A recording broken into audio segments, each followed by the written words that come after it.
Penn State football is putting up commits like weeds popping out of your yard. If you're a Dandelion hater, save the bees, but also, like, I get it if you like a nice green lawn. But here, it's a good thing. Here, this is a good thing. You want as many commitments as possible in the spring here for 2026 for the class of 2027. I'm Thomas Ryan Carr. That tortured metaphor is now over. And Sean Fitz, I'm going to introduce you now here to the show. He is our recruiting reporter and, of course, publisher at BlueWhiteIllustrated.com, here to talk about another Penn State player from the western side of the state in one of their favorite areas, one of their favorite schools. So, Fitz, who are we talking about today? We're talking about Jon Sassic, the offensive lineman from Pittsburgh Central Catholic. Of course, Pittsburgh Central Catholic's been pretty good to Penn State over the years, and they've got yet another talented team lined up for 2026, led by an offensive line that now features commitments to Ohio State, Notre Dame, and Penn State. Not going to find too many high school offensive linemen lines like that, but Jon Sassic is Penn State's representative in that group. He is what we're going to project as an interior player, though he is big. He's close to 6'7". He's 285-ish, 280, 285-ish. But he's probably going to project as an interior guy. It's so tricky because when you're looking at the Central Catholic film, there's a lot of big guys out there. And sometimes when you're watching high school film, you get fooled by sizes. Not really with Central Catholic. You got Jimmy Callis, who just committed to Ohio State on Friday. He's about 6'7". Jon Sassic's about 6'7". And James Halter is committed to Notre Dame. Is a little bit shorter. I think he's the short guy in the group. So there's a lot of size down there in Pittsburgh. Obviously Central Catholic has a broad reach and is one of the top programs in Western Pennsylvania. Penn State likes to keep going back to there. They've done so with prospects over the years, and it's been a fruitful partnership there. So Jon Sassic, the latest member of the class of 2027 for Penn State, is a guy that's been on the radar for a while now. Actually, it feels like a while, but it's only been a few weeks since he picked up his offer. But this is one that I think we saw the writing on the wall here. Yeah, institutionally versus the more specific timeline of this coaching staff being at Penn State and kind of getting those evaluations. So I have to ask the Terry Smith question. Of course, Ryan Clanton is the offensive line coach, So how did the relationship building go here, and how did all of that happen with a pipeline school, but also new introductions this spring? We talked about building trust on our recruiting show on Thursdays and the get to know you phase, making sure guys are a fit for the new program. How did all that play out as far as what you understand with the staff? Well, Penn State's old staff recruited Sassic. He was at camp last summer, and we saw him. I'm not sure if you were at that one. I was at that one, and I was like, he's pretty good. Actually found myself saying kind of similar things to Ryan Robbins. I thought they would offer Ryan Robbins sooner from Upper St. Clair, but kind of in the same mold. These big guys, there's something there. You could see it's just a matter of seeing all the tape play out in the junior year. When those big kids are still learning to walk and chew gum at the same time, it's going to take some evaluation to figure out where they stand in the grand scheme of things. That's why offensive line recruiting and offensive line rankings right now, it's tough because, I think we've got a good idea of what we're looking at, but you got to envision the finished product, and we'll see what happens. When you got a finished product that's, close to 6'7", he's 285 right now. He's going to play at probably 310, something like that. You can kind of see where Penn State's going with this. They hosted him in March. On March 24th, they extended a scholarship offer that day. It's very interesting to me to see the parallels here. Owen Reilly committed, of course, on Friday. Sassic committed on Saturday. Will Slagle, by the way, committed back to Iowa State. There were some parallels there. As a guy like Sassic moved up the board, of course, Slagle did come back, kind of put him on the back burner there, which kind of surprised me because he was committed to them while he was at Iowa State. But they prioritized these regional guys, as we wrote kind of earlier in April, and went with Sassic. They were excited about him. So I think it's just a natural progression. He came back in early April, and then he was again on campus this weekend. So I think the actions were like, man, I want to go to Penn State. I just got to check out West Virginia, check out Florida State was a trip that he took, and then check out Pittsburgh as well. So there's some compare and contrast. And what have we been saying for the longest time here is you're going to find guys that just don't need to go through the full process. They don't need to go through official visits. Right. And lo and behold, the low maintenance guys, the interior offensive linemen, you get two in 2 days. Yeah, you fill out an important part of your bingo card with the class of 2027 with guys that don't have the sizzle and aren't looking for the sizzle, but two quality prospects, which we're going to get into in just 1 second. But first, we got to get to this from AJ Freedom Financial. In football, And in finance, having a strong game plan makes all the difference. AJ Freedom Financial helps individuals build personalized financial strategies that align with their goals, timelines, and risk tolerance. From investment guidance and retirement planning to 401k rollovers, HSA assistance, and legacy and wealth strategies, AJ Freedom Financial offers thoughtful, one-on-one support backed by industry experience and a commitment to transparency. Whether you're starting to invest, planning for retirement, or you simply want a second look at your financial approach, AJ Freedom Financial is here to help you make informed, confident decisions. Schedule a no-obligation consultation today at www.ajffi.com. Call 866-383-6899 or email info@ajffi.com. Again, that's ajffi.com. Call 866-383-6899 or email info@ajffi.com. AJ Freedom Financial, helping Nittany Lions fans plan for what's next. Securities and investment advisory services offered through Gradient Securities, LLC. Arden Hills, Minnesota, 866-991-1539. Member FINRA, SIPC. Gradient Securities, LLC, and SEC registered investment advisor, offers investment advisory services under the DBA of Gradient Wealth Management. Gradient Securities, LLC, and its advisors do not render tax, legal, or accounting services. Insurance products and services offered through AJ Freedom Financial. AJ Freedom Financial and Freedom Financial Insurance, LLC are not affiliated with Gradient Securities, LLC. So let's take a look at Jon Sassic's highlights. If you're listening on the audio version, you can always go over and check out this on the Blue White Illustrated YouTube channel.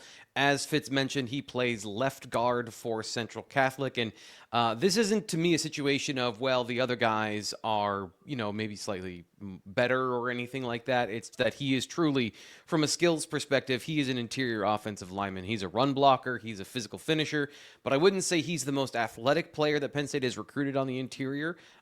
He's a guy that I think projects well to the next level. Central Catholic, they're all really well-coached football players, so you get to see the skills and the traits all shown properly. So you get to get a good sense of what he might be at the next level. So, development, you mentioned 310. I think he could, if they wanted him, he could be 330. He's got a big frame for a guy, even if he doesn't have the longest reach in the world. But those maybe limiting factors for if he's 6'7", do you want him to play tackle? I think, you and I both agree this is a guy that, from an athletic perspective, is much more of a guard. And, never say never, because Anthony Donko was a guard until he wasn't. And I'm not saying he's as talented as Anthony Donko from an athletic perspective, but you just never know. Something might happen. He might end up a tackle. But I would say odds on 90+% chance he's going to be a guard for Penn State, and a guy that has, one of those high floor kind of guys that you know what you're going to get out of Sassic. And I know you really like him. I might be underselling him a little bit compared to what you think. No, I do. And it's very different than watching Owen Reilly, who committed earlier this week, because Owen Reilly, I think, is a get out and move type guy. He's got wonderful feet, all that stuff. And I know you and Ryan covered that in that video, so check that out. But Sassic, to me, he goes forward, man. He is a forward mover. He's a guy that's going to, try and plant somebody on their backside as much as he can. And he's got a little shit to his game. Pardon the language, but you look at the way that he goes about blocking and finishing, and I like that. There's something to be said for the way that he gets through blocks, and then definitely goes through the whistle and really. Yeah. It's so funny because I was thinking of Central Catholic guys, and I'm like, CJ Thorpe used to just do the same thing. It's just maul people, bury them, and then finish them.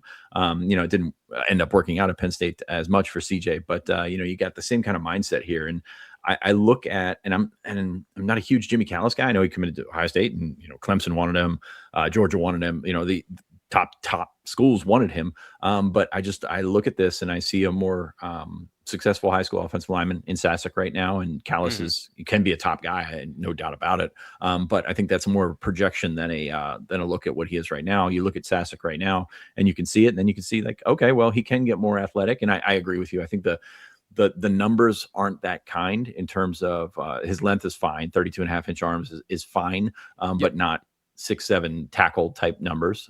His athletic numbers from camp, fine again.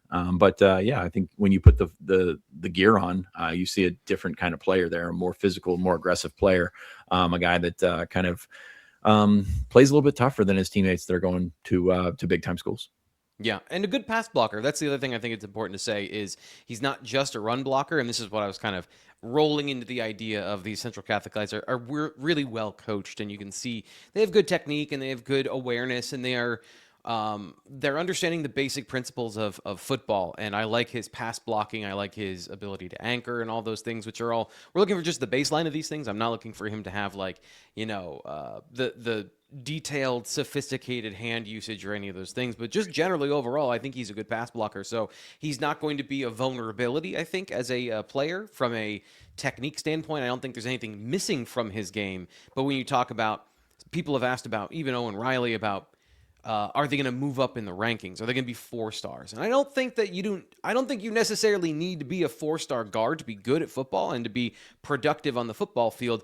But both of these guys, they don't have the tangible traits you're talking about with the maybe even some of Sassic's offensive line counterparts that are going to other schools, where they're going to have that ratings love because they have kind of those NFL projectable obvious numbers. And who knows, like down the road, maybe Sassic is an NFL player himself, but there are, at least just on the surface, there are some of those athletic things that don't point to stars, and they don't point to a lot of attention in the recruiting process. But his skills absolutely translate to the football field. And I think, again, we go back to this staff has an eye for what they want, and they're willing to bring in players that are good and they fit all those boxes, and they don't care about the recruiting profile because what they're looking for is what they're looking for, and they're fine with not having, the flashy numbers in recruiting. I'm going to have you make, excuse me, I'm going to have you make like a checklist here for like some imaging where we do the cliche boxes, and we can cliche bingo. When they take these guys, the blue collar mentality and all that kind of stuff is going to play through. No, I look at that and I agree with you. He's an 86 on Rivals, an 86 on 24/7. The industry ranking still, he needs an ESPN profile, which is another thing altogether. But you're looking at a guy that's, could potentially rise some, but I agree with you. There's athletic limitations. There's projectability limitations. Would love to see him get a little bit more flexible. Would love to see, it's so hard when you're 6'7" to play at a low pad level, especially when you're playing against guys that are not going to be as big as the guys that 5'11" D tackles. Yeah, that's a bit tough. And that, yeah. It's going to help him eventually. But it's, we had this conversation last week. There are potential for when you play guys like that, they can make you look foolish without actually like impacting the play type things. You can be in the right spot and they can go under you and things like that. It's not going to happen in the college game. When everyone grows, that tends to favor the big guys that are already there. So I'm excited to see his progression. I think he's a really good football player, good athlete, but not great athlete. So I agree with you. Like he's going to probably end up a 3-star as well. But I'm really intrigued to see his senior year. So you've got Central Catholic, which Penn State, at least I guess both staffs have been really impressed with the way that Central Catholic kids handle themselves. Excuse me. They've had some on the roster in the last couple of years, and it's you can take over for a second. I muted myself trying to mute you. I want to ask you something. I'm going to set something else up here. You can finish that thought, but then follow that up with this, because I'm curious about, this will be my last question here, and we'll get on to, get on with the rest of the video. You mentioned that Will Slagle going to Iowa State, and kind of the decisions were made at Penn State, and how how those dominoes fell over the last couple of days. Is Penn State done on the interior? I know we were projecting a 30-man class, so at some point you would think there's room for more offensive linemen. They don't have any tackles, so I'm also I can understand if you're building a 5-man class, you would probably want more tackles with a couple guys that are swing guys. We haven't seen any of those on the roster yet, so are there more interior offensive linemen on the horizon that they have higher on the board, or was this what they wanted? They wanted 2 interior guys they feel like are super solid, and then they're going to fill in the rest of the class with other guys that have different profiles. Yeah, I mean, and I hope I sound better. I apologize for that. You got to record these videos after taking your allergy pills, I've found in the spring. So we've come full circle from the weed discussion earlier. But yeah, you look around at the board. Lucas Rowe is visiting this weekend. He's from California, who of course has those Altoona roots that we talk about often. So he's a guy I think that they would take. Carter Jones, probably a swing guy, was in for an official visit last weekend. Penn State did really well with him. But he's one of those guys that's on the line, 6'5", something like that. Could he be a tackle? Sure. But he's probably ideally a guard. Got a couple of other guys in there. Davis Seaman. It's going to be tough to get him away from Ohio State. Ohio State's interesting because they've got 4 offensive line commits. I mentioned Seaman.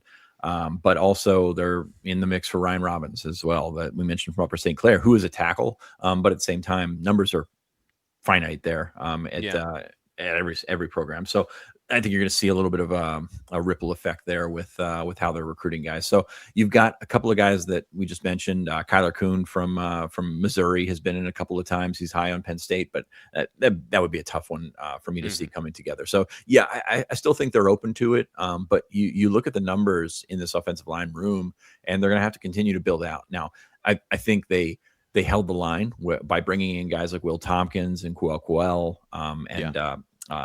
they re-solidified the bottom part of that eligibility counter, which I think is massive. And to go on top of Owen Alessini, Malachi Goodman, so they're okay from a young offensive lineman perspective, but they're going to keep building and try and build out with suffice to say they're guys that they're bringing in. So yeah, I could see them still adding on the interior, but also probably in that swing mold as well. Sassic, yeah, I could see him being a swing guy. I mean, I think ideally a guard, but definitely think he's got that potential. And I think they're going to bring in a lot of guys that you're going to get to signing day, and Matt Campbell's going to say, this guy can play all 5 spots, or this guy can play 4 spots. So I think you're going to see more blending of the lines with the staff on the offensive line.